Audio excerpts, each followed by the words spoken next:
ৰাজপথতে বাগৰি পৰিছে এখন স্লিপাৰ বাছ 50 গৰাকীকৈ যাত্ৰীক কঢ়িয়াই নিছিল বাছখনে আৰু ইয়াৰ ফলত 18 গৰাকীকৈ যাত্ৰীয়ে মৃত্যুক আঁকোৱালি লৈছে ভয়ংকৰ পথ দুৰ্ঘটনা সংঘটিত হৈছে ৰাজপথত বাগৰি পৰিল স্লিপাৰ বাছ থিতাতে নিহত হৈছে 18 যাত্ৰী 18 গৰাকীকৈ যাত্ৰীয়ে থিতাতে মৃত্যুক আঁকোৱালি লৈছে গাখীৰৰ টেংকাৰত খুন্দা মাৰি ৰাজপথত বাগৰি পৰিল স্লিপাৰ বাছ আৰু আজি পুৱা প্ৰায় 5 মান বজাত সংঘটিত হয় এই দুৰ্ঘটনা গাখীৰৰ টেংকাৰৰে সৈতে যাত্ৰীবাহী বাছৰ হয় ভয়ংকৰ সংঘৰ্ষ যি দুৰ্ঘটনাত 18 জনকৈ লোকে মৃত্যুক আঁকোৱালি লৈছে এই দুৰ্ঘটনাত 18 জনকৈ লোকে মৃত্যুক আঁকোৱালি লৈছে কেইবাজনো লোক আহত হৈছে হতাহতৰ ভিতৰত আছে শিশু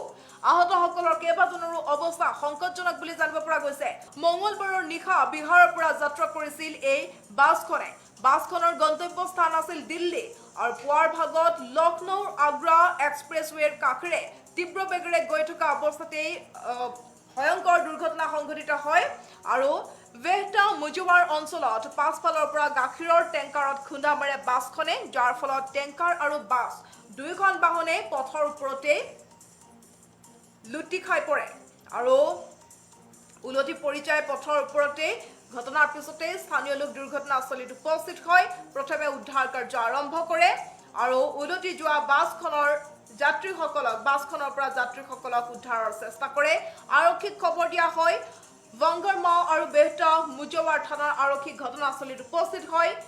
এছডিএম নম্ৰতা সিং ঘটনাস্থলীত উপস্থিত হয় আৰু উদ্ধাৰকাৰী দলটোৱে বাছখনৰ খিৰিকী ভাঙি যাত্ৰীসকলক উদ্ধাৰৰ কাম আৰম্ভ কৰে আহতসকলক উদ্ধাৰ কৰি লৈ যোৱা হয় চিকিৎসালয়লৈ